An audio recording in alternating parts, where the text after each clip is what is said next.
Hi, I am Intekhab Naser. Welcome to the channel. Dramatic things or events are a bit easier to remember, hence, the topic of this video is mind yourself. Generally, the first emotion that we feel when we hear mind yourself is, I guess, a notion of someone scolding us to behave yourself, to be in our limits. If that is so with you, then it's perfect, and you can learn to channelize this into an extremely positive emotion. Minding yourself is to take control of yourself. To be in your limits, you need to know your limits and behave accordingly. That's a good thing. This brings me to my first subtopic today, mind your thoughts.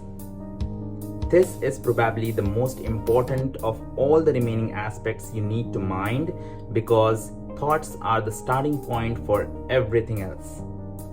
To begin with, try to find out why you are doing something or why you want to do something. Whatever we do, every action is a cause of either of two P's, pain or pleasure. If the pain of waking late and missing an important appointment is more than the pleasure of sleeping in, then you will wake early.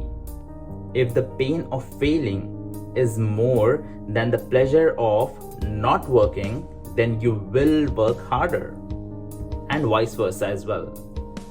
Whichever of the two emotions win in a particular situation, you end up acting accordingly. Is it possible that the quality of our thoughts could be developed and improved? Reading is a great way to find and get new ideas. Try to make reading a habit even if it is not your hobby. Read to be aware, to know something about a range of things. Read to eliminate the element of surprise. People are often surprised by concepts or technologies which they never thought were even possible. We can try to reduce those surprises by being aware of the most recent developments in our fields, and then some more. Maybe even in areas which are out of our comfort zones, but which could be beneficial to know. This way, we can try not to miss opportunities.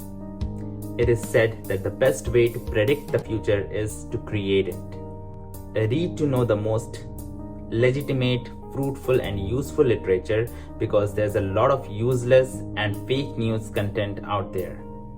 We can all be the best version of ourselves today.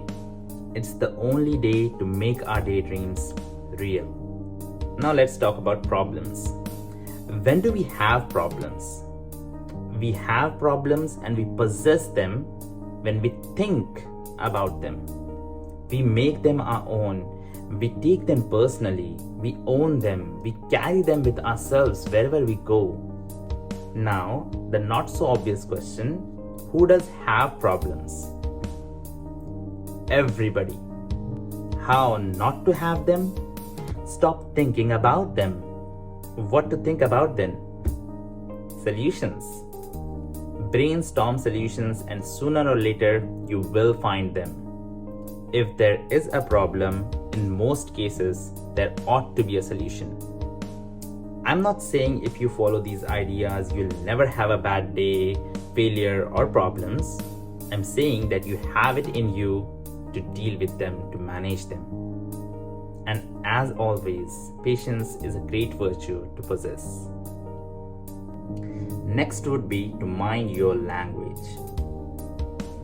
Believe it or not, words have power. In fact, they are powerful enough to bring revolutions. Your choice of words determines your choice of decisions, conscious as well as subconscious. Before any action or decision, you talk to yourself in your head. They may not know it, but even kids talk to themselves. And in this self-talk, language matters. No matter how many inspiring and motivating talks you listen to, if your self-talk is not right, it could all be in vain. In your self-talk, try to be as positive as possible, consciously, and with time, it will happen subconsciously as well. Use positive words and try to be far away from negative words like cannot. Even a positive sentence with negative words must be avoided. Use "I'm going to complete the task in time" rather than "I'm not gonna be late." It's as if our brain filters out negative words.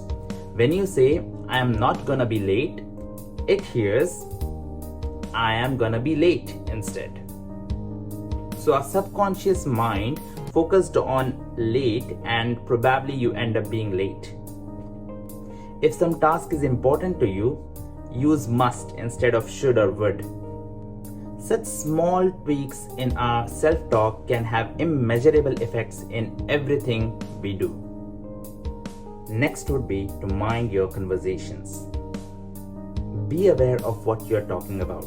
Most of the time, we aren't. Remember, our conversations define our intellect. Small minds discuss people, mediocre minds discuss issues, and great minds discuss ideas. Check your conversations. If we set a rule that we cannot complain, gossip, or talk anything negative about any third person in a conversation, we may realize that we actually do not have anything significant to talk about in the first place. If at all any third person is included in your conversation, make sure you're talking good about that person in your conversation. By following this rule, you will already be saving a lot of time. Use it wisely. Most of the conversational things in life come in pairs. To be a good teacher, you must be a good student first. To be a good speaker, you need to be a good listener as well. To be a good leader, you need to be a good follower as well. It is said that this is true even for money. Give and you shall receive. Make a note of 3 actions related to your emotions. Never reply when you're angry. Never promise when you're happy. And never make a decision when you're sad. Next in line would be to mind your time. We all are so busy being busy that we do not know what we are busy with. I guess we all can start by managing to restrict our time on social media. If you follow the first 3 action items, minding your thoughts, minding your language, minding your conversations, you will have created a lot of free time. You must realize the only person stopping you from achieving your goals is you. It is you who stops yourself from trying hard in the face of difficulties, not any other hypothetical person. Look and search for the best company to spend your time with. If you are the smartest person in your group, you may want to expand your circle in a way that facilitates growth and development. And lastly, mind your business. Have big dreams and develop the strongest, stringent work ethic. Stop being scared of petty issues, failures, and rejections all the time. You can overlook short-term setbacks as long as you're making even the slightest progress. Show your courage in action, not just words. You never know what you can do until you try. That's it for today. I hope I added some value to your time and this video helps you in some way. I'll see you in the next video.